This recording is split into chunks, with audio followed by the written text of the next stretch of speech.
ilaha illallah wa asyhadu anna Muhammadan abduhu wa rasuluh wa habibuhu wa khatamun nabiyyin wal mab'uts rahmatan lil alamin. Allahumma salli ala habibina wa syafiina wa maulana Abil Qasim al-Mustafa Muhammad. Allahumma salli ala Muhammad wa ali Muhammad. Allahumma salli ala Muhammad wa ali Muhammad Muhammad. wa ala alihi wa sahbihi al-mayamin al-muntajabin. Bapak sekalian, kita bersyukur kita bersua kembali dalam keadaan sehat walafiat, dan pertemuan kita pada malam hari ini masih meneruskan Irfan, buku Irfan kita, Mishkat Irfani. Pada pertemuan yang lalu kita sudah sampai dan baru melewati tentang jenis-jenis ibadah, dan kita sudah masuk pada tujuan ibadah, yaitu syukur. Jadi ada orang beribadah hanya karena ingin surga, ada orang beribadah takut kepada neraka. Tentu semuanya itu tidak salah, tetapi belum tepat. Apa sebabnya? Karena Tuhan di sana hanya sebagai perantara saja, bukan tujuan akhir. Sedangkan ibadah adalah dalam rangka menjadikan Allah sebagai tujuan akhir. Jadi ibadah itu adalah menjadikan Allah sebagai tujuan akhir dari segala-galanya. Jadi kita beribadah semata-mata karena ingin kembali kepadanya, qurbatan ilallah. Kita ingin menyatu kembali kepadanya, kita daripadanya, dan harus kembali lagi kepadanya. Dan ibadah ini adalah sesuatu yang tidak bisa kita hindari, yaitu karena Allah telah mengatakan, deklarasikan dalam Al-Quran, bahwa Allah tidak ciptakan jin dan manusia kecuali dalam rangka beribadah kepada Allah. Jadi tujuan manusia diciptakan adalah beribadah kepada Allah. Ma khalaqtul jinna wal insa illa liya'budun. Artinya bahwa siapa yang tidak beribadah tentu boleh saja, artinya pilihannya boleh saja, tetapi berarti telah keluar dari tujuannya, tujuan hidupnya. Siapa yang keluar dari tujuan hidup atau tujuan apa saja itu kan artinya tersesat. Kita ingin pergi ke suatu daerah, suatu kota, kalau ternyata arahnya salah, tentu namanya tersesat. Begitulah juga kehidupan kita ini. Allah berikan kepada manusia kemerdekaan untuk memilih, termasuk memilih untuk tidak beribadah. Tetapi siapa yang memilih untuk tidak beribadah, kan berarti menunjukkan memilih jalan yang sesat. Sehingga dengan demikian, siapa yang ingin jalannya benar, tidak ada pilihan lain kecuali beribadah. Nah, beribadah ini adalah menjadi abad. Menjadi abad terhadap siapa? Allah. Bukan abad kepada surga, bukan abad kepada neraka, tapi abad kepada Allah. Jadi tujuan ibadah paling tinggi adalah menjadikan diri kita sebagai abad. Abad itu adalah ketika seseorang itu sudah tidak punya tujuan apa-apa lagi, kecuali tujuan majikannya, tujuan Allah Subhanahu wa Ta'ala. Ini kita sudah bahas. Nah, sekarang apa tujuannya beribadah? Jadi tadi Allah ciptakan kita untuk beribadah, lalu kemudian apa inti maksudnya? Bukan tujuan ibadah, apa inti daripada ibadah? Inti daripada ibadah itu adalah syukur. Kita sudah bahas juga pada pertemuan yang lalu. Ya. Jadi kita sudah bahas tentang ibadah apa syukur. Jadi kita masuk ke screen. Ya.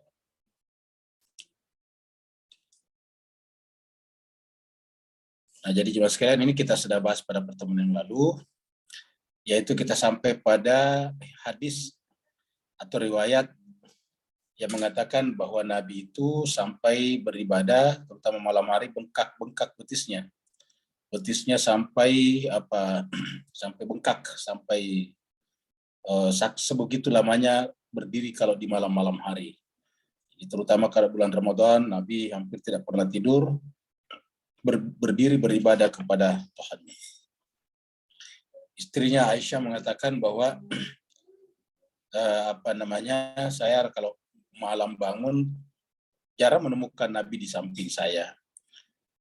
Selalu kemudian kutemukan dalam keadaan sedang beribadah. Lalu kemudian lahirlah pertanyaan itu. Wahai Rasulullah, bukankah engkau adalah manusia yang telah sempurna? Bukankah engkau adalah manusia yang telah diutus oleh Tuhan kepada manusia? Bukankah engkau telah manusia yang telah mendapatkan jaminan tidak mungkin masuk ke dalam neraka dan pasti masuk ke dalam surga? Kenapa harus kamu beribadah sedemikian beratnya sampai kemudian betismu bengkak-bengkak. Maka lahirlah jawaban Nabi, ini kata-kata ini, apakah tidak pantas aku bersyukur kepada Tuhanku? Apakah tidak pantas aku menjadi hamba yang bersyukur? Jadi kemarin kita berikan tanda kata bersyukur. Jadi jemaah sekalian berbahagia, inti substansi daripada ibadah adalah bersyukur. Bersyukur itu adalah dari kata syakara yashkuru, artinya menerima. Maka jemaah sekalian, inti daripada kita ini adalah syukur sebetulnya. Makanya di dalam Al-Quran kata syukur itu bukan dilawangkan, iman itu bukan dilawangkan dengan kufur. Jadi kufur atau kafir tidak dilawangkan dengan iman, tetapi dilawangkan dengan syukur. Jadi setiap kata kufur dilawangkan dengan kata syukur. Sering kita temukan kata-kata la in syakartum la azidannakum wa la in kafartum inna adzabi lasyadid, atau fashkuruni ashkuruni wala takfurun, bersyukurlah kepadaku dan jangan kufur. Bapak sekalian, mari kita dulu melihat melihat ini pentingnya bersyukur dalam pandangan Al-Qur'annya. Kita lihat dulu di dalam surat Al-Baqarah. Kita lihat surat Al-Baqarah di sini. Ayatnya 152.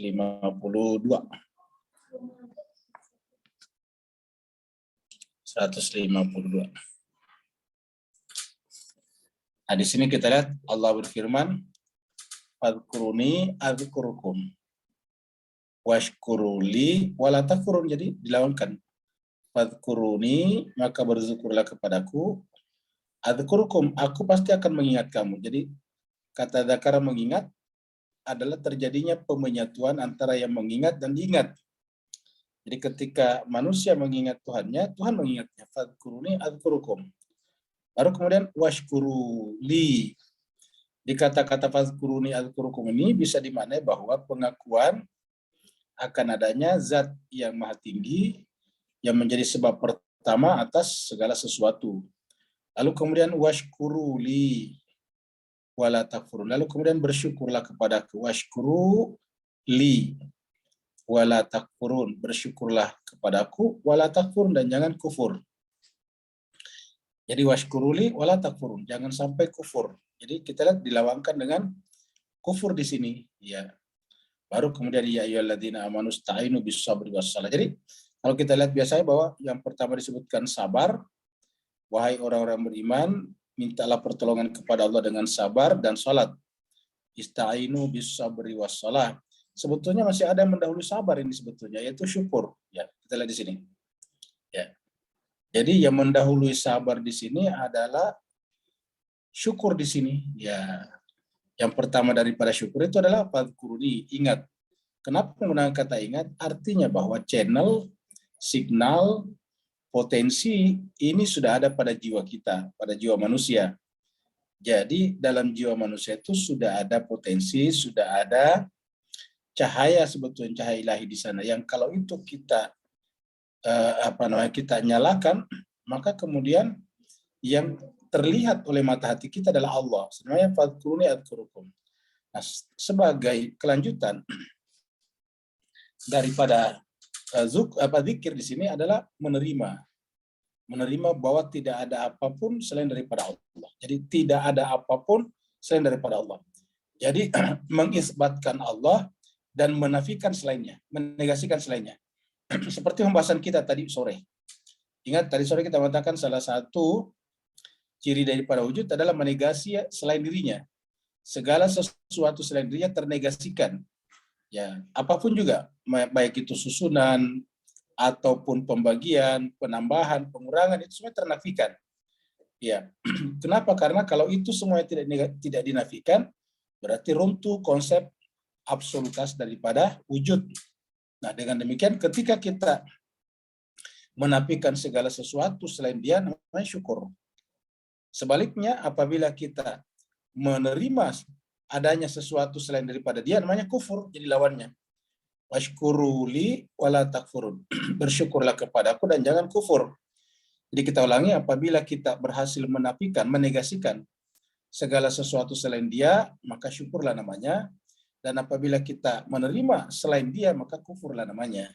Jadi washkuruli wala takfurun. Dan jemaah sekalian, ini adalah termasuk juga tujuan daripada ibadah puasa kita. Mari kita lihat kelanjutan dari surat Al-Baqarah di 184. 185 maksudnya ya. Nah, di sini nanti terakhirnya kita temukan kata-kata la'allakum tashkurun nih, bawah. Kita baca lagi kembali dari atas. Syahr Ramadan. Maaf. Sekali mohon maaf. Jadi kita semuanya pada tahu bahwasanya ketika diwajibkan kita berpuasa pada bulan Ramadan, ada pertanyaan kenapa berpuasa di bulan Ramadan? Allah mengatakan karena di bulan Ramadan itulah diturunkan Al-Quran. Syahr Ramadan, di bulan Ramadan itulah alladzi yang unzila, diturunkan fihi padanya Al-Quran. Quran. Apa itu Quran? Hudal linnasi wa bayyinatin minal huda. Jadi Al-Quran itu adalah hudan, petunjuk, linnasi bagi seluruh manusia, wa bayyinatin dan juga keterangan, penjelasan daripada al-huda tersebut. Jadi Al-Quran fungsinya sebagai hudan linnasi, tapi sekaligus bayyinatin minal huda. Jadi al-hudanya kembali ke sini, huda. Hudan linnasi, kemudian sini menjadi al-huda. Dan artinya apa? Al-Quran adalah petunjuk sekaligus penjelas terhadap petunjuk tersebut. Wal furqan, dengan alur seperti ini, dengan cara seperti ini, maka kemudian Al-Quran menjadi furqan, pembeda. Faman syahida minkum syahra. Siapa di antara kalian yang menyaksikan bulan itu? Maksudnya ada di tempatnya, di tempat mukimnya, falyasumhu, wajib berpuasa.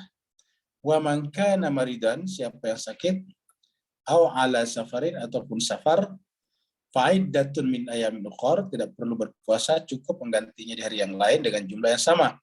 Yuridullah, Allah ingin bikum kepada kalian al-yusra, kemudahan dengan puasa itu. Wala yuridu, dan tidak ingin bikum dari kalian dengan kalian al-usra, kesulitan. Walitukmilu, dan agar kalian menyempurnakan al-iddata, jumlah bilangan puasanya maksudnya. Walitukabbiru, dan agar kalian membesarkan Allah saja, tidak membesarkan yang lain. Ala ma hadakum, karena atas dasar itulah Allah berikan kepada kita petunjuk, yaitu akal pikiran. Baru kemudian wala'allakum tashkurun. Jadi kalau kita artikan di sini hadakum adalah akal pikiran, karena Allah telah mengguide kita, membimbing kita dengan meletakkan pada diri kita yaitu pandu atau kepanduan, guidance. Allah telah meletakkan pada diri kita map.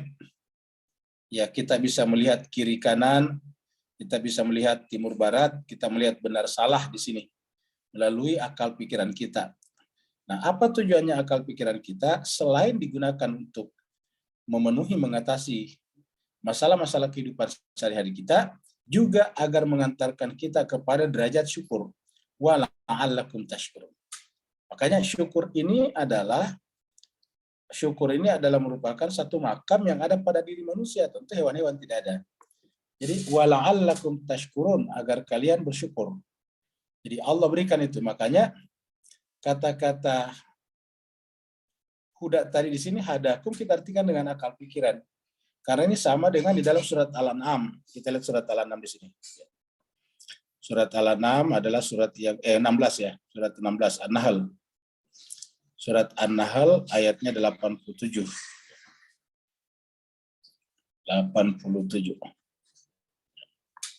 Oke, sorry, ini berarti 78 ya. 78 ya.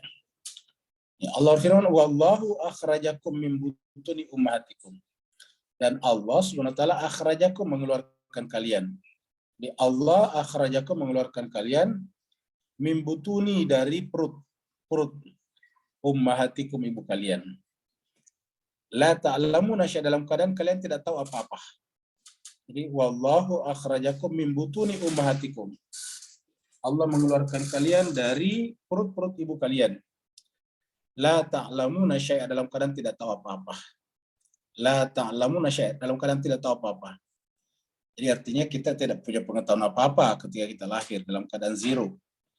Kita dalam keadaan zero pengetahuan. Tapi kemudian bagaimana kok kemudian kita bisa berpengetahuan? Ya, pertama kita ketahui adalah diri kita sendiri. Kita tahu kalau kita lapar makanya bayi menangis. Dia tahu kalau dia itu jauh dari ibunya maka dia menangis kalau ibunya ataukah orang tuanya tidak bersamanya. Nah, Allah mengatakan wa ja'ala lakumus sam'a. Di sini la ta'lamuna syai'a, kalian tidak mengetahui sesuatu. Lalu kemudian wa ja'ala lakum. Lalu dia menjadikan kalian as-sam'a, pendengaran, wal absara dan penglihatan, wal afida dan juga hati. Pendengaran, penglihatan, sebetulnya bukan hati sebetulnya, ini adalah akal pikiran. Jadi sebetulnya jemaah sekalian sebagai afida ini adalah, kita sampaikan bahwa sebetulnya afida ini adalah bagian terdalam daripada kalbu. Kalbu sendiri fungsinya diantaranya adalah yaqilun. Dalam surat 22 dikatakan, walahum qulubun yaqiluna biha. Mereka punya kalbu yang dengan kalbu itu mereka menggunakan akalnya. Nah, cuma akal ini punya dua fungsi, menghubungkan kita dengan dunia luar dan menghubungkan kita dengan dunia dalam. Nah, menghubungkan kita dengan dunia luar, akal itu adalah kalbu. Kalau menghubungkan kita dengan dunia dalam, dunia batin, dunia non-materi, namanya afidah. Jadi waja'ala lakumus sam'a wal absara wal afidah, fuad. Apa tujuannya? La'allakum tashkurun. La'allakum tashkurun. Ya. Jadi waja'ala lakumus sam'a, kita tidak punya pengetahuan, tetapi Allah berikan kepada kita pendengaran. As-sam'a ini beda dengan kuping. Apa bedanya kuping dengan as-sama? Kalau kuping itu adalah uzunun, ketika uzun ataukah kuping telinga kita tersambung dengan akal pikiran kita, maka lahirlah namanya as-sama. Ketika mata kita tersambung dengan akal, artinya mata, ayun, mensuplai, memberikan asupan informasi, data kepada akal pikiran kita, lalu akal pikiran kita mengolahnya, al-absar namanya. Jadi apabila mata berfungsi sebagai supplier informasi terhadap akal, disebutlah dengan al-absar. Apabila pendengaran menjadi supplier informasi terhadap akal pikiran kita, disebutlah dengan as-sam'ah. Kemudian data-data yang kita dapatkan dari luar itu, alam luar, alam eksternal, alam dunia, alam materi, lalu kemudian dihubungkan oleh akal bagian dalam dengan hal-hal yang sifatnya batinia, seperti misalnya kemudian mengatakan atas dasar analisisnya bahwa tidak mungkin sesuatu tercipta begitu saja, maka pasti ada sesuatu yang beyond daripada ciptaan itu sendiri, pasti ada sebab yang lebih tinggi. Nah, artinya bahwa al-afidah ini menghubungkan kita dengan dunia batin. Mungkin kalau kita membahasakan dengan bahasa neurologi, yaitu bahwa kalau akal itu adalah korteks, sedangkan afidah ini, maksud saya kalbu adalah kaitannya dengan korteks, sedangkan afidah ini adalah kaitannya dengan lobus temporal. Jadi lobus temporal kalau ditambahkan dengan itu. Jadi wal absar wal afidata la'allakum tashkurun. Mudah-mudahan kalian bersyukur. Nah, ayat seperti ini mirip dengan yang disampaikan di dalam surat yang ke-76. Kita lihat surat 76, surat Al-Insan. Surat Al-Insan. Di sini kita lihat, kita mulai dari sini. Inna khalaqnal insana min nutfatin amsyajin. Sungguh kami menciptakan manusia itu min nutfatin, dari nutfah, amsyajin yang bercampur. Nabtalihi, lalu kami uji, artinya tidak semuanya menjadi manusia, faja'alnahu, lalu kemudian kami jadikan dia, setelah tercipta maksudnya, nabtalihi, setelah kami uji dan kemudian menjadi manusia, maka perlahan-lahan berfungsilah as-sami, pendengaran dan penglihatannya. Faja'alnahu sami'am basiro, kami jadikan padanya sami'an as-sama', basira al-basar. Jadi kami berikan kepadanya pendengaran dan penglihatan tadi. Lalu kemudian Inna hadainahu sabila. Sebenarnya kami menggait manusia menempuh jalan yang benar. Dari mana hadaina? Tuhan di sini kan Tuhan mengatakan hadaina. Apa instrumennya, apa fakultasnya yang Allah gunakan pada diri kita? Yaitu akal pikiran. Jadi Allah menggait kita, Allah membimbing kita adalah melalui akal pikiran kita. Agar kita menempuh jalan as-sabil. Ya, menempuh jalan. Jalan kemana? Menuju jalan ke yang puncak, karena namanya hada itu, hadaina, petunjuk, di mana-mana pun adalah agar menempuh jalan menuju kepada tujuan. Apa tadi tujuannya? Liya'buduni, untuk beribadah kepadaku. Jadi tujuannya tadi adalah liya'buduni wa ma khalaqtul jinna wal insa illa liya'buduni. Jadi untuk sampai kepada tingkatan abad itu butuh perjalanan, namanya sabil. Maka sabil ini untuk kita tempuh mulai daripada hadaina, hada. Tadi kita mulai dengan akal sehat. Imma syakira wa imma kafura. Manusia itu terbagi dua. Syakiran, ini muncul kata syakira di sini. Syakiran, kemudian di sini ada kafura. Jadi kalau surat An-Nahl tadi, surat 16 ayat 78, la'allakum tashkurun. Kalau di sini terserah kepada kalian. Imma syakira wa imma kafura. Entah bersyukur, yaitu menerima, mengakui dan menerima bahwa apapun yang ada, termasuk kesadaran tentang aku dan saya, adalah berasal dari Dia, maka itu namanya syukur. Tetapi kalau kesadaran tentang apapun, termasuk kesadaran akan aku tentang saya, bahwa itu tidak bersumber dari penyebab pertama ataukah sumber pertama, maka itu artinya kita mengklaim itu adalah milik kita sendiri. Ketika kita mengklaim itu sebagai milik kita sendiri, maka jatuhlah kita ke dalam apa yang disebut dengan ego. Jatuhlah kita kepada apa yang disebut dengan narsisme. Jadi imma syakira wa imma kafura. Syukur ataupun kufur. Nah, jadi Bapak Ibu sekalian, kita sudah lihat ayat-ayat berkenaan dengan syukur dalam Al-Qur'an. Ya, jadi intinya adalah syukur. Kita lihat misalnya di dalam surat Al-Baqarah ya, surat Al-Baqarah. Kita lihat dalam surat Al-Baqarah ya. Ini surat Al-Baqarah ya. Surat 7. Ini ayat 10 ya. Walaqad makkannakum fil ardi. Ayat 10. Jadi surat 7 ayat 10. Walaqad makkannakum fil ardi. Sungguh kami telah memberikan tempat. Jadi makanna ini dari kata makan. Makan itu tempat. Makanna kita artikan kami berikan tempat. Dan sungguh kami berikan tempat kepada kalian di muka bumi. Artinya tempat ini dikondisikan oleh Tuhan sehingga bumi ini satu-satunya planet, bahkan satu-satunya planet galaksi, karena banyak galaksi yang bisa ditempati manusia hanyalah bumi. Maka Allah mengatakan walaqad makkannakum fil ardi. Sungguh kami memberikan tempat kepada kalian fil ardi, di muka bumi. Baru kemudian waja'alna lakum fiha ma'isyah. Kami berikan tempat itu dan kami telah siapkan untuk kalian fiha, di muka bumi itu, ma'isyah, sumber-sumber kehidupan. Sudah ada lautan, lautan bisa digunakan untuk bepergian, transportasi. Di bawahnya ada ikan-ikan untuk mensuplai kebutuhan kita manusia.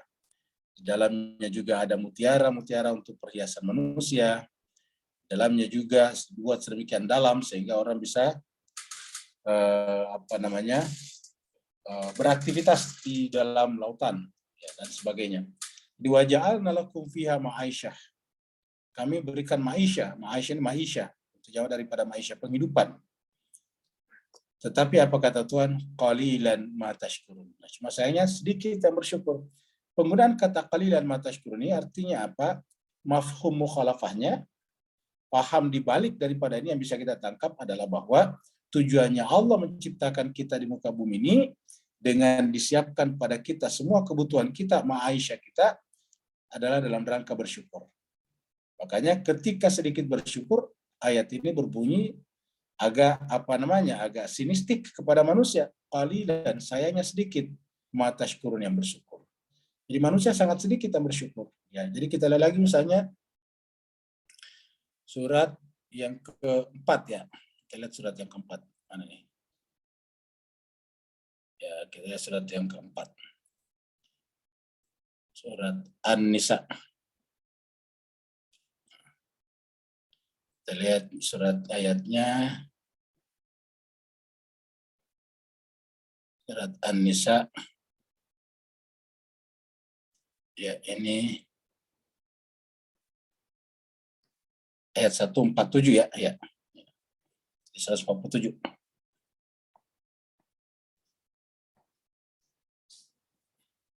Ini dia. Allah katakan, "Ma yaf'alullahu bi'adabikum in syakartum wa amantum." Jadi Allah mengatakan, Allah tidak mungkin. Nah, kita baca dari 145 ya.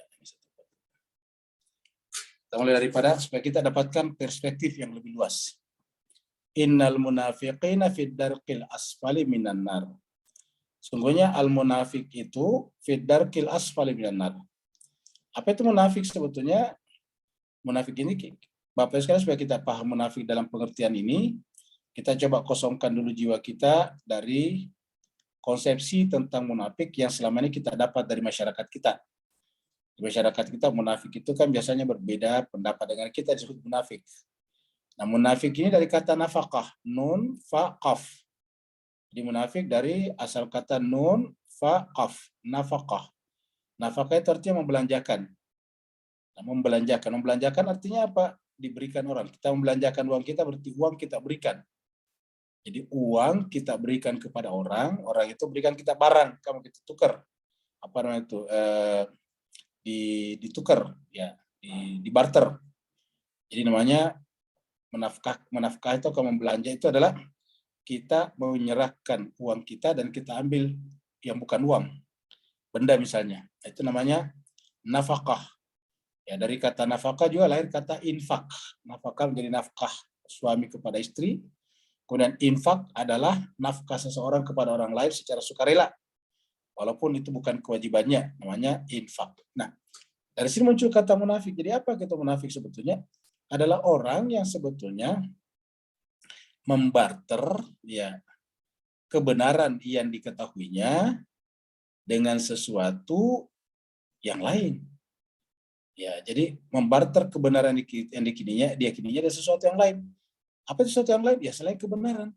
Jadi kita barter kebenaran dengan selain kebenaran, ya berarti kita telah rugi. Karena kebenaran itu tidak bisa di-compare, tidak bisa dikomparasi, tidak bisa dibandingkan dengan apapun juga. Karena selain kebenaran cuma satu apa? Kebatilan. Selain kebenaran pasti kebatilan. Ya. Jadi innal munafiqina fid darqil asfalih. Nah, orang-orang seperti itu yang menjual kebenarannya dengan membeli sesuatu yang lain, maka tempatnya fid darqil asfali minan nar, di kerak penderitaan. Adar di sini adalah di kerak. Al-asfal yang paling bawah, minanar daripada neraka. Jadi kita artikan saja berada di level yang paling di bawah. Orang yang menderita paling berat. Apa sebabnya? Karena orang seperti ini telah berbuat melawan hati nuraninya, melawan kebenaran. Karena kita sampaikan bahwa kebenaran itu adalah sesuatu yang default, yang merupakan default dari setiap manusia. Jadi default jiwa manusia itu adalah kebenaran, al-haq. Jadi jiwa manusia sebetulnya itu tidak mengenal kebatilan. Pengenalan kita kepada kebatilan karena kita mengenal kebenaran. Sebagaimana pengenalan kita kepada kegelapan karena kita mengenal terang. Kita tidak bisa mempersepsi kegelapan kalau kita tidak mengenal terang. Kita mengenal terang. Kita tidak bisa mempersepsi yang batil kalau kita tidak mengenal al-haq, kebenaran. Ya. Seperti misalnya juga kita tidak tahu apa itu makna daripada sakit kalau kita tidak sehat. Jadi selalu positifnya lah yang kita miliki, lantas kita bisa mempersepsi di balik yang positif itu. Kenapa? Karena berarti kalau kita tidak sedang positif, berarti kan negatif. Kita tidak sedang terang, kan berarti gelap. Jadi kegelapan itu kita persepsi sebagai kebalikan daripada persepsi kita terhadap terang. Artinya kita tidak mampu memahami kebatilan kalau kita tidak tahu kebenaran, kita tidak mampu mengenal kegelapan kalau kita tidak tahu terang. Maka Al-Quran mengatakan siapa yang berbuat menentang kebenaran pada dirinya, sebetulnya telah melakukan aniaya paling besar pada dirinya sendiri. Allah menyebutnya dengan fid darqil asfali minan nar. berada di tingkatan paling rendah daripada neraka. Walan tajida lahum nasira, orang seperti ini tidak akan menemukan nanti nasir, penolong. Walan tajida lahum nasira. Illa alladzina tabu, kecuali kalau dia bertobat. Wa aslahu, dan berbuat baik. Aslahu, berbuat amal saleh. Wa tasamu, dan itisam, berpegang teguh billah kepada Allah. Jadi illa alladzina tabu wa tasamu billah. Wa tasamu billah artinya apa? Berpegang kepada Allah melalui habelnya. Jadi ini kita lihat tanpa habel, tapi di tempat lain itu melalui habel. Wa tasimu bihablillahi jami'an. Ya. Surat Al-Imran, wa tasimu bihablillahi jami'an. Jadi berpegang teguhlah kepada tali agama Allah. Jadi tidak bisa kalau kita gabungkan antara surat An-Nisa ini dengan surat Al-Imran ayat 103 itu, artinya kita tidak bisa berpegang teguh kepada Allah kalau tidak melalui habelnya. Wa tasimu bihablillah. Wa tasimu billahi wa akhlasu, dan membersihkan. Ikhlas itu membersihkan. Membersihkan cara keberagaman kita, dinahum.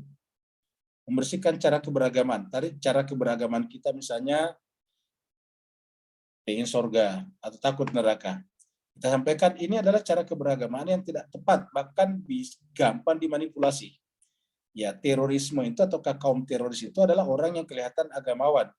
Jadi kenapa mereka bisa melakukan perbuatan fatal seperti itu? Itu tadi, karena bisa didistorsi tujuannya. Ketika tujuannya untuk surga, ceritakanlah kalau kau bunuh orang dapat sekian bidadari. Nah, akhirnya kemudian melakukan perbuatan itu. Dengan demikian ini harus dibersihkan. Faham cara-cara konsepsi beragama seperti itu harus dibersihkan. Wa akhlasu dinahum. Cara beragamanya harus dibersihkan. Lalu apa kalau begitu? Lillah. Bukan untuk surga dan bukan takut neraka, tetapi lillah. Kata lillah itu agar kita menjadi bagian dari Allah, karena li di sini bermakna dimiliki. Jadi li dalam bahasa Arab itu dimiliki. Yang namanya kita dimiliki oleh sesuatu yang lain, berarti kita tidak punya kehendak lagi. Ya, seperti misalnya benda-benda kita miliki, dia tidak punya kehendak. Perpindahan satu orang ke orang lain itu tergantung kepada pemiliknya. Ya, jadi wa akhlasu dinahum lillah. Dan akhlasu, ya, sucikanlah, bersihkanlah hati kalian dalam beragama semata-mata untuk Allah. Faulaika ma'al mu'minin. Siapa yang begitu, maka mereka itulah orang yang ma'a. Ingat, ma'al mu'minin. Tidak disebut mereka itulah al-mu'min, tapi ma'a. Sama tadi dengan tawaffana ma'al abror. Ya. Faulaika ma'al mu'minin. Al-mu'minin ini ada yang puncaknya namanya amir, amirul mu'minin. Jadi faulaika ma'al mu'minin, berarti faulaika ma'amiril mu'minin. Mereka itulah bersama dengan al-mu'minin. Ya. Wa sawfa yu'tillahu al-mu'minina ajran azima. Dan hanya orang beriman inilah yang Allah SWT akan berikan kepadanya ajran, timbalan, balasan azima yang agung, yang besar. Baru ma yaf'alullahu bi'adabikum. Dengan mengikuti urutannya tadi, Allah tidak mungkin mengadab kalian. Ma yaf'alullahu bi'adabikum. Jadi Allah membebaskan dirinya sebagai pengazab di sini. Kapan? In syakartum. Jika kalian bersyukur. Ma yaf'alullahu bi'adabikum in syakartum. Allah tidak mungkin melakukan, bertindak, memberikan adab kepada kalian bi'adabikum. In jika syakartum, kalian bersyukur. Wa amantum. Bapak perhatikan sini, syukur dulu baru beriman. Lagi-lagi syukur baru beriman. Syakartum wa amantum. Jadi syukurnya baru imannya. Jadi bukanlah yang pertama itu adalah iman, tetapi yang pertama adalah syukur. Jadi kalau syukurnya tidak selesai, maka tidak mungkin imannya benar. Jadi harus syukurnya selesai, startnya dari sini, bermula dari sini. Kalau ini benar, baru nanti iman bisa benar. In syakartum wa amantum. Wa kanallahu syakiran alima. Dan Bapak sekalian di sini kita lihat Allah meminta kita menjadi orang yang bersyukur, dan Allah juga menyebut dia sebagai syakir. Ini syakir. Syakir ini satu kata dengan syakar. Syakara. Syakara yashkuru. Jadi syakir ini adalah fa'il. Syakir. Syakir itu adalah yang menerima. Ya. Jadi syakartum, kalau kalian bersyukur, Artinya kita juga menjadi syakir, menerima kalau apapun yang ada adalah semuanya dari Dia. Kita negasikan segala sesuatu bersumber selain Dia, ya. Sehingga kemudian yang ada hanya Dia. Kita isbatkan, kita subut bahwa segala sesuatu itu adalah berasal dari Dia dan kepemilikannya adalah Dia. Nah, itu syukur. Nah, kalau kita telah sampai kepada kesadaran bahwa semua yang ada ini adalah dari Dia, satu-satunya sumber adalah al-wujud, semuanya menjadi kelihatan ada. Kalau istilah bahasa filsafatnya adalah kuiditas, semua kuiditas ataukah semua mahia yang ada ini adalah karena wasilah, ya, karena difasilitasi oleh yang maha ada atau wajibul wujud. Maka tidak ada lagi selain daripada Dia. Ketika tidak ada lagi selain Dia dan kita isbatkan itu di dalam jiwa kita, maka namanya syakartum. Kalau kita isbatkan dalam jiwa kita dan disebut syakartum, maka Allah menempatkan dirinya sebagai syakir juga. Syakiran alima. Di sini kenapa pasangannya alima? Karena artinya apa? Itu sesuai dengan pengetahuan Tuhan. Artinya kondisi jiwa kita yang paling tahu adalah Tuhan. Kita boleh berusaha maksimal ikhtiar sesuai dengan tolak ukur yang Allah berikan kepada kita, itu kitab suci, tetapi yang paling tahu semuanya seluk-beluknya adalah Dia, Allah. Kalau Dia tahu apakah kita ini bersyukur benaran atau tidak. Maka syakiran pasangannya alima. Jadi syakiran alima. Nah, jadi Bapak Ibu sekalian, inilah saya kira makna daripada syukur yang kita bicarakan tempo hari di sini. Jadi ini kita bicarakan. Ya, ketika ditanya, ya Rasulullah, kenapa kok sampai menyiksa dalam tanda petik dirimu, sampai bengkak-bengkak betisnya, selalu menangis kalau beribadah kepada Tuhan. Nabi menjawab, apakah tidak pantas aku menjadi sebagai hamba yang bersyukur? Ya, jadi hamba yang bersyukur. Sebenarnya kembalinya syukur dan kecintaan itu hanya kepada satu hal. Jadi syukur dan kecintaan, syukur dan cinta. Ya, jadi syukur dan cinta ini, ya, syukur dan cinta ini, syukur dan cinta di sini. Ya. Jadi kembalinya syukur dan cinta itu hanya kepada satu hal, hanya kepada satu hal. Syukur itu sendiri tidak lain adalah pujian terhadap sesuatu yang indah. Ya. Jadi syukur itu sesuatu yang indah. Nah, kenapa kok kita menyadari sebagai sesuatu yang indah? Ya, kita sampaikan bahwa sebetulnya hakikat keindahan itu kan adalah terang. Cuma kita lupa, misalnya kita menyaksikan kembang merekah. Ya, indah kan itu. Coba kita lihat, kita ke depan rumah kita yang ada kembangnya, di pagi hari keluar menyaksikan bunga-bunga itu merekah, kan indah. Nah, cuma kita lupa selama ini bahwa sebetulnya keindahan kembang itu benar-benar, ya, 100%, 100% disebabkan oleh cahaya. Ya. Coba kalau kita keluar rumah, ya, dalam keadaan gelap gulita malam hari, bisakah kita menyaksikan kembang-kembang itu indahnya? Jawabannya tidak. Jadi bagaimanapun indahnya kembang itu di malam hari, seperti bunga melati biasanya mekarnya di malam hari, kita hanya bisa mencium baunya saja. Kenapa? Karena kita tidak bisa melihat keindahannya. Apa sebabnya? Gelap gulita. Selama tidak dibantu oleh cahaya, kita tidak akan bisa mengetahui keindahan itu. Nah, kalau begitu, hakikat keindahan bukan pada kembang, tetapi pada cahaya. Jadi, cahayalah yang menjadi penyebab indahnya kembang-kembang itu. Kembang-kembang itu hanya merupakan aksiden daripada cahaya saja. Substansinya ada pada cahaya, kembang-kembang itu hanya aksiden saja. Jadi sumbernya, rootnya adalah cahaya. Itu adalah merupakan ranting dan dahannya saja. Itu yang namanya indah. Jadi terletak pada cahaya. Nah, itu dari sisi kesadaran perenungan. Dari sisi perenungan, dari sisi tafakur. Nah, bagaimana dari sisi ilmu fisika misalnya? Nah, ilmu fisika juga menjelaskan kepada kita bahwa sebetulnya tidak ada benda-benda yang berwarna. Ya. Tidak ada benda-benda apapun termasuk kembang-kembang yang berwarna. Kita kan menyaksikan kembang-kembang itu berwarna-warni. Ada yang kuning, ada yang hijau, ada yang pink, macam-macam. Seperti buah-buahan isinya kan berbeda-beda. Nah, jadi sepertinya kita saksikan kembang-kembang bunga-bunga itu berwarna-warni.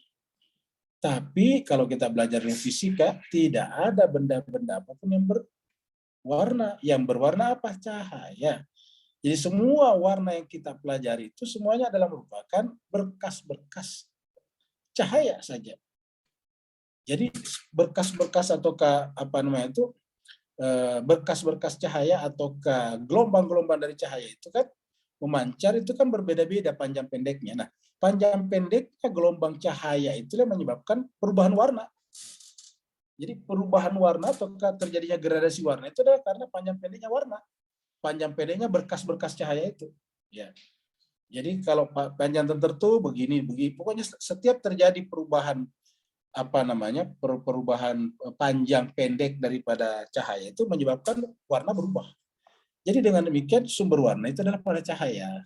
Nah, kalau kita menyadari ini dan kemudian kita sampai pada kesadaran akan hakikat segala sesuatu adalah cahaya terang nur, nah, kalau begitu mana sih sebetulnya yang indah? Ya cahaya, maka kita sampai kepada keindahan sejati. Maka di sini dikatakan bahwa sebenarnya ya syukur, kembalinya syukur dan kecintaan itu hanya kepada satu hal. Ya, syukur itu sendiri tidak lain adalah pujian terhadap sesuatu yang indah. Jadi ingat, sesuatu yang indah. Dan siapa yang indah itu cuma Dia yang maha indah. Ya. Jadi sesuai dengan Jamil. Al-Jamil itu adalah Dia yang maha indah. Jadi kalau Allah menyebut dia sebagai Al-Maha Indah, secara fisika masuk akal.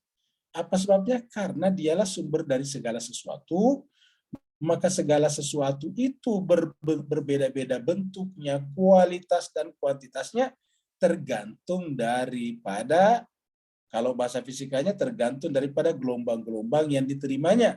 Kalau bahasa agamanya tergantung daripada kadar-kadar yang diterimanya. Karena Allah itu sudah dengan kadara fahada, memberikan kadar dan memberi petunjuk.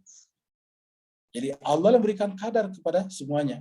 Setiap sesuatu, setiap entitas sekecil apapun, ketika berbeda dengan entitas yang lain, sekecil apapun perbedaan itu berarti ada perbedaan kadar namanya. Itu sebabnya karena kadar ini gradasinya sangat-sangat range-nya sangat-sangat banyak, plural, maka lahirlah pluralitas di alam materi. Jadi alam materi itu tidak melahirkan pluralitas. Jadi plurality itu adalah terjadi di alam materi. Kenapa? Karena perbedaan kadar-kadar tadi. Ya. Dan kadar di alam materi mutlak. Bayangkan kalau kuping kita tidak mau berhenti tumbuh, membesar terus-menerus, sampai lebih lebar daripada daun pisang misalnya, kan repot juga.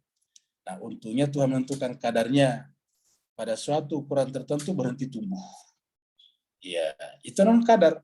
Begitulah seterusnya. Sel-sel tubuh kita ada kadarnya. Di dalam sel tubuh kita ada pita-pita kromosom, ada kadarnya. Setiapnya ada kadarnya. Jadi masing-masing diberikan kadar, maka Tuhan disebut dengan pemberi kadar. Innallaha ala kulli syai'in qadir. Jadi kulli syai'in segala sesuatu. Kata segala sesuatu, setiap sesuatu ketika berbeda dengan yang lain, maka pasti kadarnya berbeda. Bukan hanya berbeda dalam pengertian tempat, bukan hanya berbeda dalam pengertian kuantitas, tapi tempat. Sama-sama dua botol air yang sama misalnya. Kita beli botol air mineral, size-nya sama-sama 600 gram. Mereknya sama. Sebetulnya itu tidak sama, tetap dua botol. Minimal yang berbeda apa? Ya, botolnya ada botol A, botol B. Tempatnya berbeda, ada di sana, ada di sini, begitu.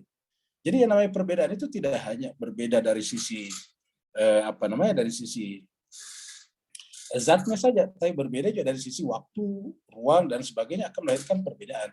Kesimpulannya di alam materi ini terjadi pluralitas yang sedemikian luas rentangnya, tetapi semuanya itu adalah Tuhan ingin tunjukkan bahwa keindahan yang kita saksikan di sana itu adalah bersumber dari Dia.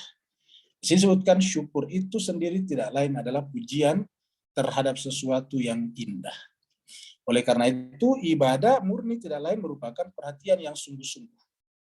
Jadi ibadah murni tidak lain merupakan perhatian yang sungguh-sungguh dan merendah serendah-rendahnya di hadapan Allah SWT.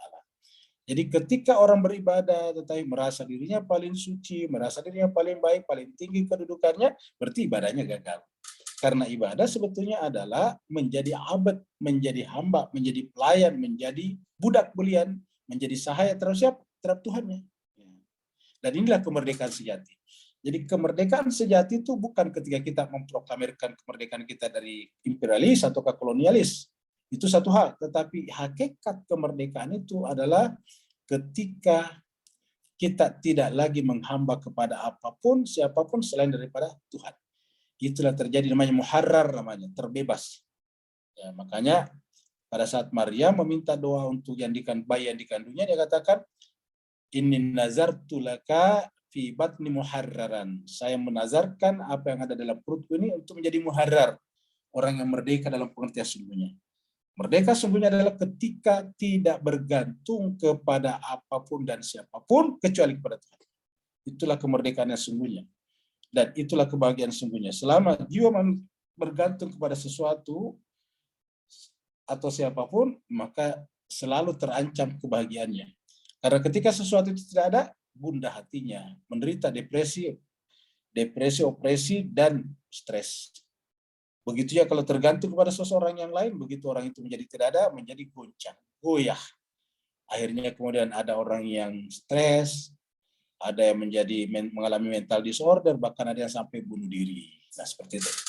Jadi oleh karena itu, ibadah murni tidak lain merupakan perhatian yang sungguh-sungguh dan merendah serendah-rendahnya. Ya, serendah-rendahnya di hadapan Allah Subhanahu wa Ta'ala. Sebab hanya Dialah yang secara zati maha indah. Ingat, Dialah yang maha indah. Jadi keindahan yang kita saksikan di sana itu adalah merupakan refleksi saja, merupakan tajalli, manifestasi, bayangan saja daripada keindahan yang hakiki, yaitu Dia Allah Subhanahu wa Ta'ala. Jadi Dia adalah zat yang maha indah dan sekaligus maha agung. Ketika berjumpa keindahan keagungan pada suatu entitas yang kita saksikan, yang terjadi adalah ketika tidak bisa lagi berkata-kata. Coba kalau kita berjumpa dengan keindahan yang luar biasa, berjumpa dengan keagungan yang luar biasa, kalau kita mengatakan wow, itu masih keluar kata-kata. Biasanya kalau ini tidak keluar lagi kata-kata, hanya mulut menganga, mata terbelalak, dan tidak bisa mengeluarkan kata-kata. Nah, pada saat itulah yang disebut dengan puncak. Karena ketika puncak, mengaku puncak tapi masih ada kata-kata, berarti belum. Kenapa? Karena kata-kata itu kan masih deskripsi. Deskripsi masih penjelasan. Nama penjelasan itu membatasi sesuatu ataukah deskripsi itu memberikan batasan-batasan kepada sesuatu. Sama ada misalnya definisi juga. Kan ada dua macam, ada definisi, ada deskripsi. Ada definisi dan ada deskripsi. Baik definisi ataupun deskripsi, sama-sama sebetulnya menjelaskan. Jadi ketika kita misalnya mendeskripsikan sesuatu, kita anggap sesuatu itu belum sempurna. Masih butuh penjelasan dari kita, butuh deskripsi namanya. Nah, ketika kita mendefinisikan sesuatu kan butuh batasan-batasan. Karena kalau tidak bisa dibatasi, tidak bisa kita mengetahuinya. Maka zat yang tunggal, zat Allah satu-satu yang mutlak tidak bisa didefinisikan lagi. Ya. Ketika didefinisikan berarti membatasi kemutlakannya, membatasi absolutasnya. Begitulah seterusnya, sehingga ketika sampai ke sana yang ada adalah keindahan hakiki, keindahan absolut, dan keagungan absolut. Ketika jiwa kita sampai kepada keindahan absolut dan keagungan absolut, maka tidak ada lagi kata-kata. Yang ada hanyalah rasa. Itulah sebabnya hakikat cinta adalah tidak ada kata-kata. Ya. Kalau penyair masih bikin syair, itu belum cinta yang sesungguhnya. Kenapa? Karena cinta yang sesungguhnya ketika tidak ada kata-kata. Ya. Ketika seorang penyair merasa menjelaskan tentang kecintaannya kepada apapun, dengan kata-kata, dengan syair-syair, pada saat itu menunjukkan bahwa cintanya masih terbatas. Ketika cinta terbatas, bukan hakikat cinta. Karena cinta hakikatnya tidak mengenal batas. Hanya dengan inilah ibadah kepadanya menjadi maksud dan tujuan bagi dirinya. Jadi ibadah kita itu benar-benar tujuannya untuk dirinya saja, kepada Allah, tidak ada yang lain lagi. Jadi kita beribadah bukan karena kita ingin dapat rezeki. Orang yang beribadah ingin dapat rezeki berarti belum bersyukur. Berarti menganggap dirinya rezekinya tidak ada, padahal udara yang dia hirup setiap hari tidak pernah dia bayar. tidak ada meterannya, tidak pernah di-charge setiap bulan, tidak ada tagihannya coba. Baru udara, belum lagi dengan temperatur. Ya. Bayangkan kalau temperatur di muka bumi ini naik sampai 60 derajat, kan tidak bisa kita hidup. Atau turun misalnya 50 derajat di bawah nol, tidak bisa kita hidup. Jadi temperatur pun juga ada kadarnya, dan itu semuanya adalah suatu karunia Tuhan yang luar biasa. Jantung kita bekerja setiap hari, tidak pernah di-charge, tidak pernah ada tagihannya. Padahal itu adalah sesuatu yang sangat mendasar, itu jantung. Itu adalah inti kehidupan biologis kita. Jadi kalau ada merasa bahwa beribadah untuk meminta rezeki, nah berarti menunjukkan dia tidak bersyukur. Kenapa? Merasa masih kurang rezekinya. Dia membandingkan uang 100, 200, 500 juta, 1 miliar dengan udara. Nah kan berarti bahwa tidak bersyukur namanya. Jadi oleh sebab itu, maka ibadah kita tujuannya bukan kepada apa dan siapa, tetapi kepada diri Allah Subhanahu wa taala sendiri. Maka kita sudah sampaikan tadi pembahasan sore kita tadi, bahwa wujud mutlak itu adalah menegasi segala sesuatu selain dirinya. Negasi, dan ketika wujud mutlak itu menegasi segala sesuatu selain dirinya, kan berarti bahwa beribadah kepadanya juga harus ternegasi tujuannya selain kepada dirinya. Ya, makanya di dalam Al-Quran dikatakan, wa ma umiru illa liya'budullaha mukhlishina lahuddin hunafa. Tiadalah aku diutus, kata Nabi, kecuali dalam rangka beribadah kepada Allah dalam keadaan apa? Mukhlishina lahuddin. Semata-mata ikhlas. Ikhlas artinya tidak punya tujuan apapun selain daripada dia. Lalu kemudian hanif. Hanif itu artinya benar-benar luguh. Bahasa kitanya luguh. Luguh dalam pengertian positif. Luguh di sini tidak punya tujuan lain. Kan yang namanya luguh itu kan artinya tidak ada tujuannya sebetulnya. Ya, tidak punya kepentingan itu namanya luguh. Ya. Jadi luguh di sini dalam pengertian yang positif. Jadi bukan untuk maksud dan tujuan selainnya. Sebagaimana difirmankan dalam Al-Quran, wa ma khalaqtul jinna wal insa illa liya'budun. Tiadalah aku ciptakan jin dan manusia kecuali dalam rangka beribadah kepadaku. Nah, jemaah sekalian, kita masuk sedikit kepada kecintaan kepada Tuhan, mahabbah kepada Allah. Ya, jadi mahabbah dan kecintaan memiliki pengertian yang dalam dan penuh makna di dalam relung jiwa setiap pemiliknya. Mahabbah dan kecintaan, jadi mahabbah itu cinta, hub, dari kata hub, jadi hub itu cinta, ya hub. Ya ini warnanya kurang, kita kasih warnanya bagus.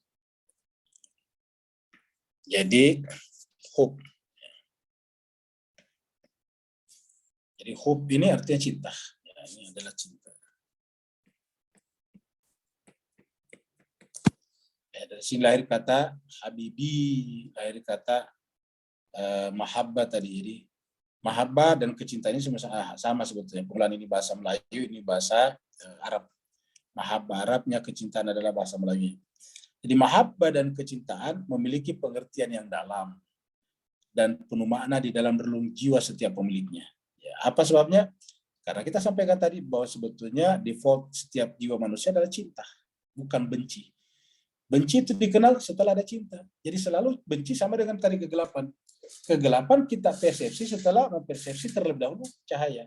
Kita tidak akan mampu mempersepsi makna kegelapan kalau kita tidak terlebih dahulu mempersepsi cahaya, terang. Kita tidak mampu mempersepsi kebatilan kalau tidak mampu mempersepsi kebenaran sebelumnya. Jadi seperti itu. Jadi begitu ya dengan benci. Kita tidak mampu mempersepsi makna kebencian kalau kita tidak memiliki persepsi yang benar tentang cinta sebelumnya. Ya, karena yang disebut dengan sebetulnya yang disebut dengan kebencian yang benar itu adalah di balik cinta. Artinya apa?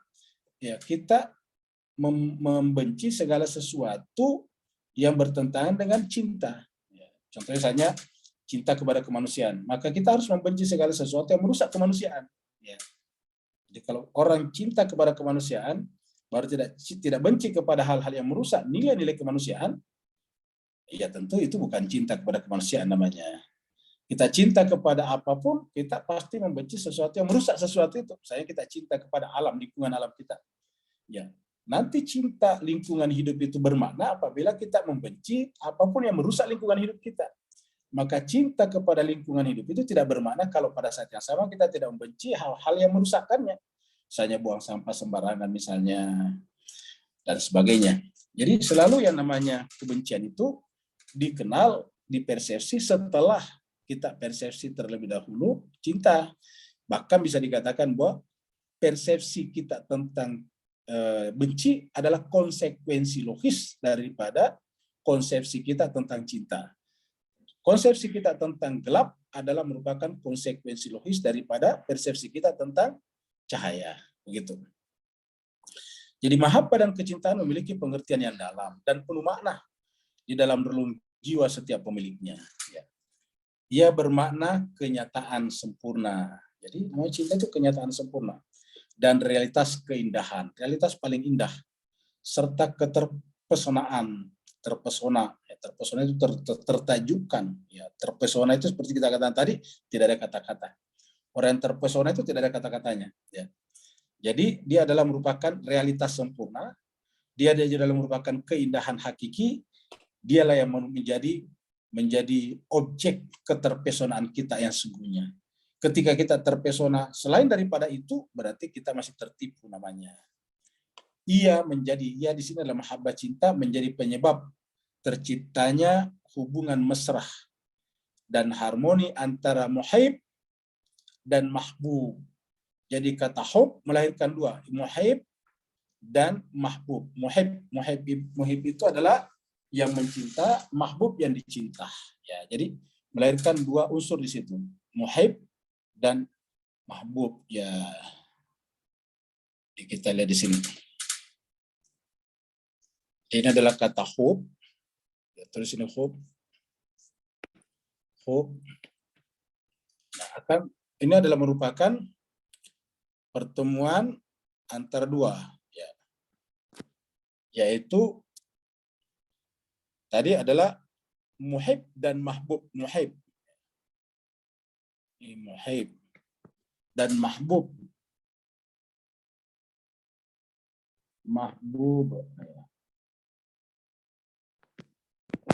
Adalah mahbub. Mahbub. Jadi ini adalah muhib dan mahbub. Ya, jadi ini adalah yang mencinta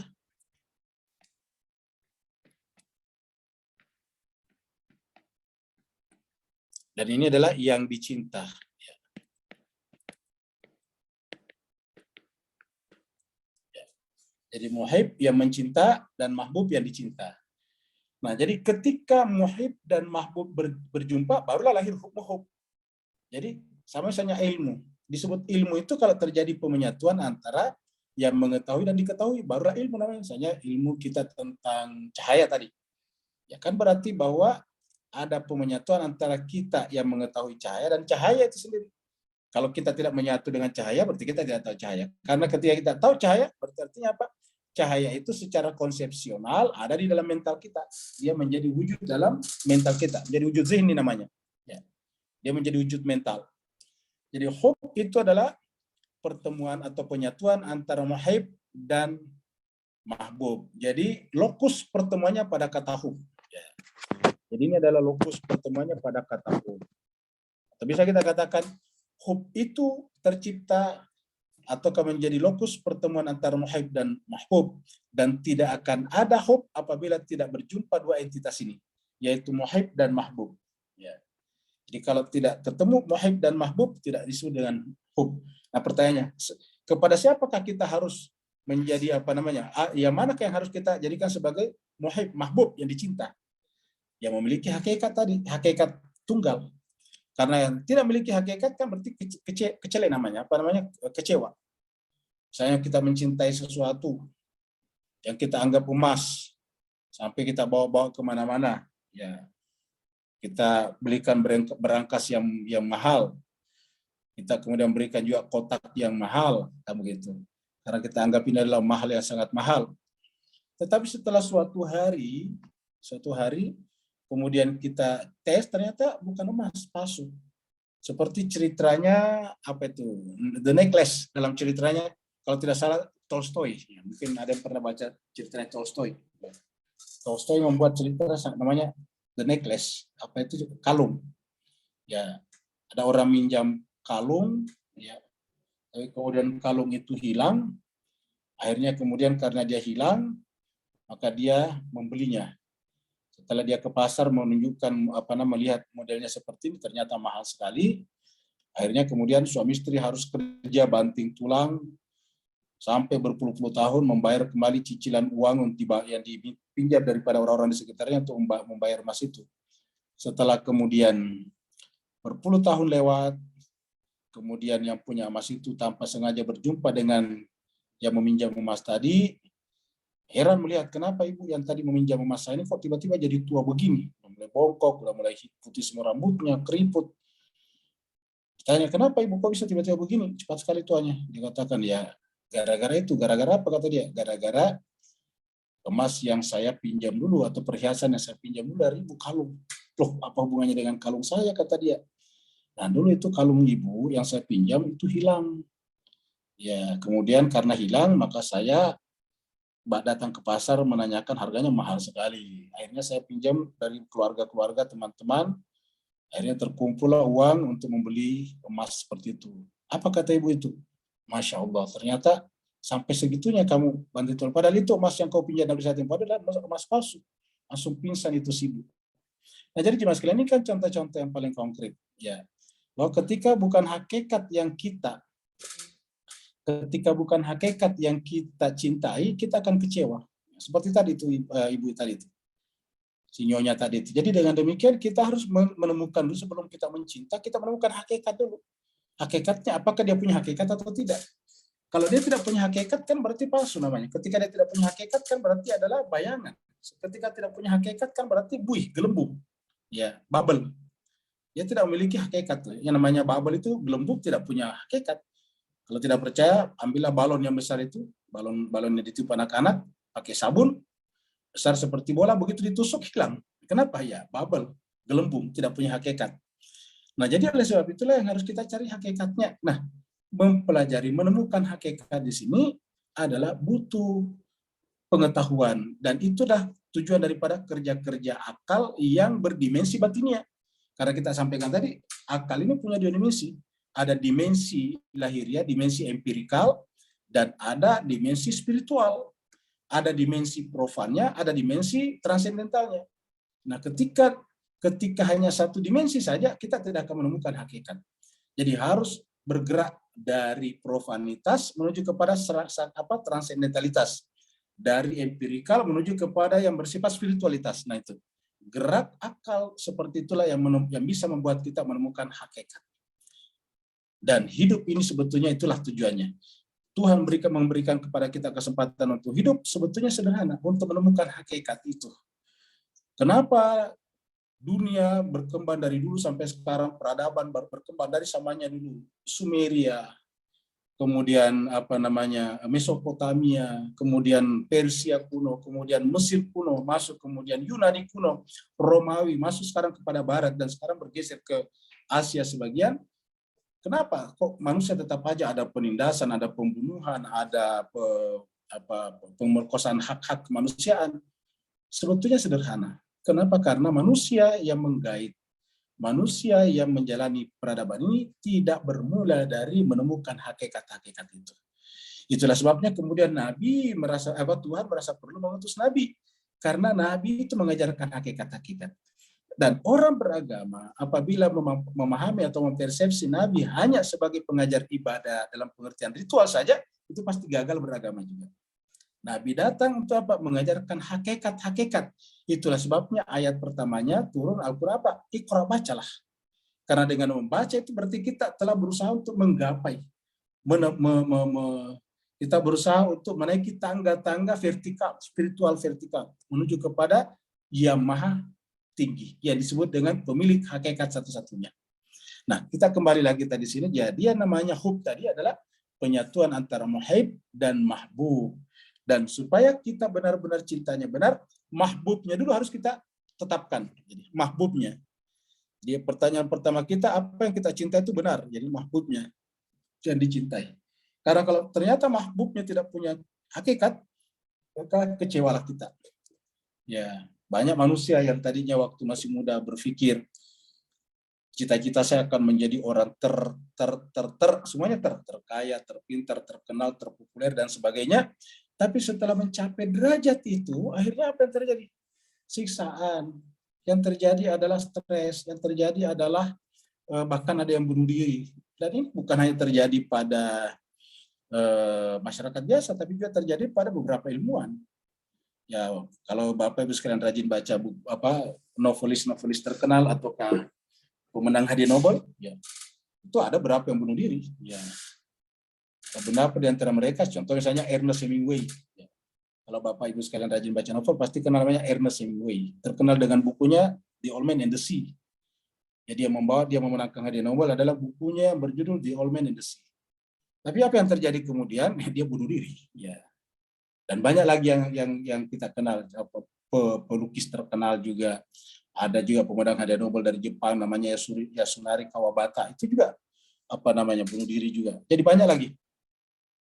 Belum lagi dengan artis-artis dan sebagainya. Ya.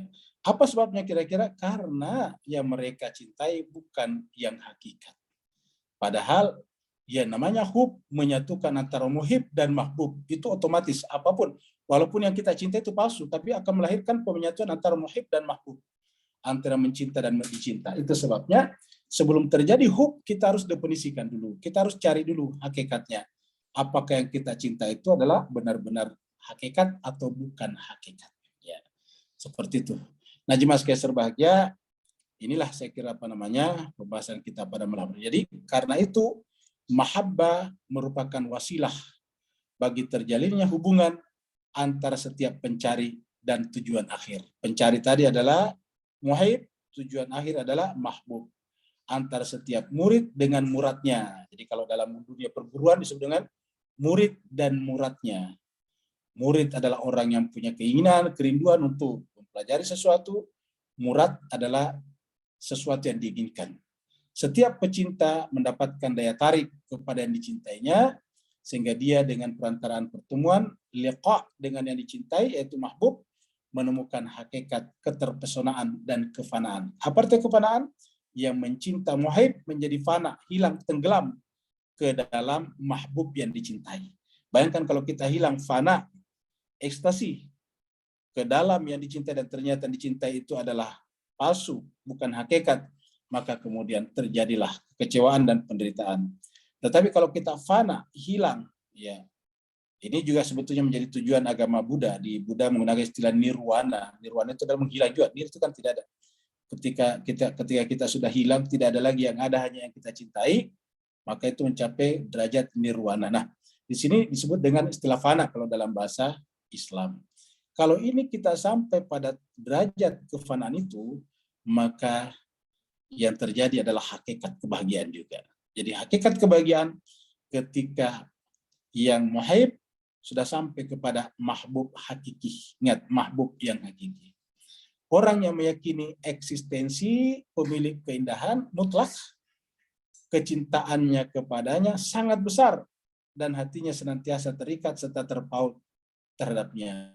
Ini dikutipkan dalam surat Al-Baqarah bahwa orang beriman itu mencintai Allah asyaddu hubbalillah. Cintanya kepada Allah adalah asyaddu itu extremely. Cintanya kepada Allah Subhanahu wa taala. Jadi orang mukmin adalah orang yang telah berhasil menemukan hakikat sesuatu, segala sesuatu, yaitu dia hakikat cinta, hakikat keindahan, hakikat ada, hakikat kebenaran, semuanya ada berkumpul pada satu, itu Allah. Ketika sampai ke sana dan mencintainya, maka kemudian cintanya sangat ekstrim ke situ, maka cintanya itu akan menyebabkannya menjadi fana, dan yang ada hanya Tuhannya saja.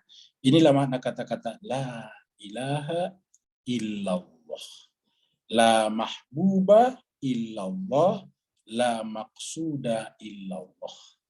Bukan hanya tidak ada ilah selain Allah, tetapi la mahbub, tidak ada yang dicinta, illallah, la maksud, tidak ada maksud yang dituju kecuali Allah Subhanahu wa taala. Ini juga yang diajarkan doa, ilahi anta maksudi wa ridhaka matlubi atini mahabbataka wa ma'rifataka.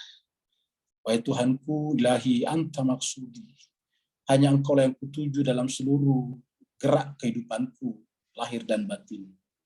Wa ridhaka matlubi, dan hanya ridhamu yang kucari. Maka atini mahabbataka, maka berikanlah kepadaku kemampuan untuk mencintaimu, wa ma'rifatakah, dan mengenalmu dengan pengenalan yang sebenarnya. Terima kasih banyak. Yang mau bertanya dipersilakan. Assalamualaikum Ustaz. Waalaikumsalam warahmatullahi wabarakatuh. Barakallahu fi azim mazibatin semua. Bismillahirrahmanirrahim. Assalamualaikum Muhammad wa ali Muhammad. So, ringkas ceritanya Ustaz, bahawa alam materi ini membuat kita terhijab. Padahal hakikatnya manusia tadi mampu untuk menyaksikan rasa-rasa batin tadi. Dan benda ni telah pun ada secara menjadi tertanam di dalam kemanusiaan kita yang terdalam sekali. Beri pencerahan Ustaz, afwan. Barakallahu fiik. Baik, terima kasih banyak. Jadi jemaah sekalian berbahagia, Tuhan bukan hanya menyuruh kita menyembah Dia, tapi Tuhan telah memberikan kepada kita kemampuan untuk sampai ke sana. Bukan hanya Tuhan memberikan kepada kita kemampuan untuk mencinta, tetapi Tuhan berikan kepada kita potensi untuk ke sana. Ketika potensi itu tidak digunakan, maka namanya zalim ala nafsihi, kepada dirinya sendiri. Jadi kata-kata zalim ini satu asal kata dengan zulumat, gelap. Jadi siapa yang menzalimi dirinya artinya menggelapkan dirinya. Menggelapkan dirinya artinya memasang hijab, memasang gording, memasang penghalang yang menyebabkan diri yang kita katakan di sini, yang mengatakan aku, inilah saya. Jadi aku dan sayanya itu tidak bisa menyaksikan cahaya di atas cahaya. Nurun ala nurin. Tidak bisa menyaksikan cahaya di atas cahaya.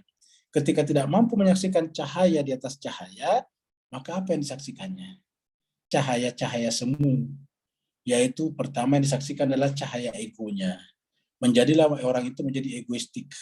Pada puncaknya adalah seperti Fir'aun yang mengatakan, ana rabbukumul a'la. Atau seperti kata Namrud mengatakan, ana uhyi wa umit. Akulah yang menghidupkan dan mematikan. Nah, ini adalah contoh figur-figur orang-orang, tokoh-tokoh yang telah menzalimi dirinya sendiri. Yang telah memasang hijab pada jiwanya sehingga kemudian tidak mampu menyaksikan nurun ala nurin itu. Jadi jemaah sekalian berbahagia, di dalam Al-Quran itu sebetulnya yang dibicarakan adalah nurun ala nurin. Mari kita lihat di sini. Ya. Surat 24, ya, surat An-Nur, ayatnya 35. Nah, kita membacanya secara cepat. Allahu nurus samawati wal ardh. Allah ini adalah cahaya langit dan bumi. Tadi kita sampaikan cahaya itulah menyebabkan sesuatu menjadi ada, tersingkap. Kita tidak bisa menyaksikan indahnya kembang kalau tidak ada cahaya. Nah, Allah ini bukan hanya cahaya matahari, tapi cahaya langit dan bumi. Allahu nurus samawati wal ardh. Baru kemudian bagaimana cahayanya Allah disebutkan di sini? Ya. Nurun ala nurin. Ya. Cahaya Tuhan itu adalah nurun ala nurin. Jadi artinya apa? Nurnya Allah melebihi nur-nur yang bisa kita persepsi. Nur yang kita bisa persepsi kan matahari atau lampu yang menyala, bohlam yang menyala. Nah, cahaya Tuhan itu adalah cahaya di atas cahaya. Nurun ala nurin. Selama ini kita berpendapat bahwa cahaya itu lah yang tidak membutuhkan sesuatu di luar dirinya untuk diketahui. Kalau kita mencari cahaya kan tidak perlu cahaya lain. Yang perlu sesuatu di luar dirinya adalah benda yang tidak bercahaya. Kita cari jarum, kita cari benda yang hilang di malam gelap, butuh cahaya, senter, lilin. Tapi coba kalau kita cari senter yang menyala atau lilin yang menyala, ya tidak perlu sumber cahaya lain. Kenapa? Karena cahaya itu telah menerangi dirinya sendiri. Tetapi ternyata berdasarkan hakikat cahaya lilin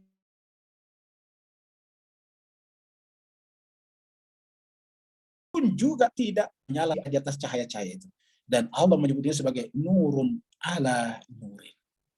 Jadi adalah cahaya di atas cahaya. Yang kalau ini kita sampai ke sana, berarti syaratnya adalah tersingkapnya tadi hijab-hijab. Siapa yang sampai ke sana berarti terbebas daripada kezaliman.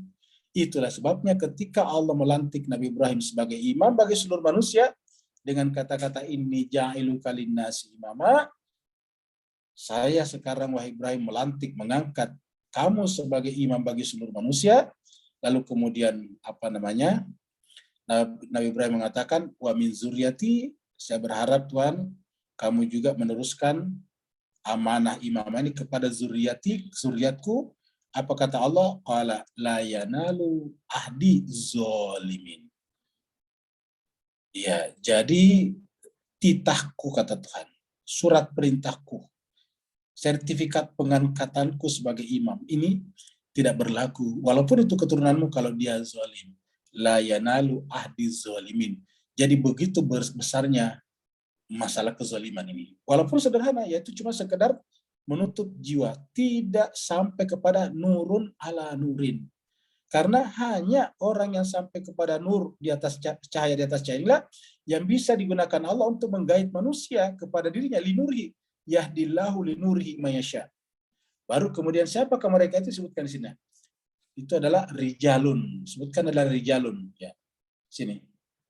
Fi buyutin adinallah. Itu berada di suatu rumah. Apa itu? Rijalun la tulhihim tijaratun wala bai'un.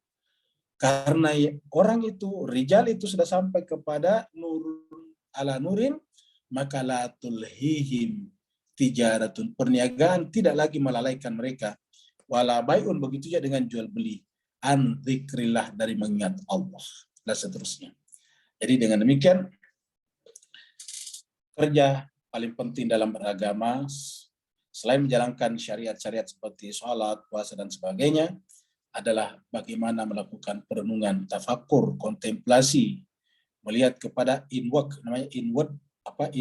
looking, ya, melihat ke dalam diri kita masing-masing, karena inilah yang bisa mengetahui diri kita terhijab atau tidak, ya diri kita sendiri, seperti itu. Ada lagi yang lain? Assalamualaikum warahmatullahi wabarakatuh, Ustaz. Waalaikumsalam warahmatullahi wabarakatuh. Coba yang tadi Ustaz screenshot lagi yang ayat tadi itu yang surah An-Nisa ayat 147 ya Ustaz ya. Ya. Yang ma yaf'alullahu bi'adzabikum in syakartum. Saya mungkin kita tadabbur dulu Ustaz ya. Ayat ini ya.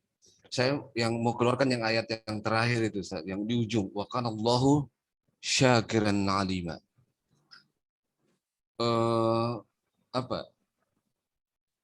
Ini kalimat yang sangat bagus menurut saya Ustaz ya. Kenapa Allah tidak menggunakan wallahu saja, wallahu syakiran alima gitu. Syakirun alim atau innallaha syakirun alim. Sebagaimana kita pelajari tadi sore kalau nggak salah Ustaz ya. Ini kan hakikat wujud ini. Di predikatnya itu adalah syakiran alima. Mungkin saya keliru Ustaz memahaminya. Mohon diluruskan. Itu yang pertama. Yang kedua, sebagaimana juga disampaikan Ustaz Hashim Adnan beberapa hari yang lalu pada saat pengajian kita juga, bahwa untuk sampai ke ma'rifah kepada Allah, irfan itu, maka kata-kata, kalimat-kalimat yang ada dalam itu tidak hanya sampai di situ kita, tapi kita harus sampai kepada memahami pemilik kata-kata itu atau dibahasakan oleh beliau itu sahibul kalimah. Nah, ini kata kana, ini kan kalau kita kana ya kun ya Ustaz ini. Harus kita bagaimana Pak sahibul kalimah gitu, ini yang saya bertanyakan Ustaz. Sahibul kalimah menggunakan ini sehingga menggunakan kata kana di sini, tidak menggunakan kata inna. Mohon pencerahannya Ustaz. Assalamualaikum warahmatullahi wabarakatuh. Waalaikumsalam warahmatullahi wabarakatuh. Baik, jemaah sekalian, kita perlu sampaikan bahwa di dalam Al-Quran itu ujung-ujung ayat biasanya kebanyakan wallahu atau innallaha. Misalnya ada kata-kata ya yuhibbu, innallaha yuhibbul mutatahhirin. Wallahu yuhibbut tawabina atau innallaha yuhibbut tawabina yuhibbul mutatahhirin. Jadi kalau bukan wallahu pasti innallaha. Innallaha yuhibbul muttaqin misalnya, begitu. Tetapi di sini Tuhan tidak menggunakan kata wallahu dan tidak menggunakan kata innallaha, tapi menggunakan kata kana. Jadi kana di sini adalah penting dan wawunya hanya tambahan saja dan. Jadi jemaah sekalian berbahagia, kana ini sebetulnya menunjukkan ada keberadaan. Perlu kita sampaikan di dalam Al-Quran kata wujud itu secara tertulis proses wujud kita tidak temukan. Wujud tidak temukan. Ya, jadi wujud walaupun asal kata wujud itu dari kata wajah dan menemukan. Wujud itu sesuatu yang bisa ditemukan. Nah, jadi lalu dalam Al-Quran pakai apa? Pakai kana. Ya, dari kata-kata kana lahir kata kun fayakun. Jadi kun itu adalah kata kerja perintah fi'il amr yang diambil dari fi'il madhi kana yakun.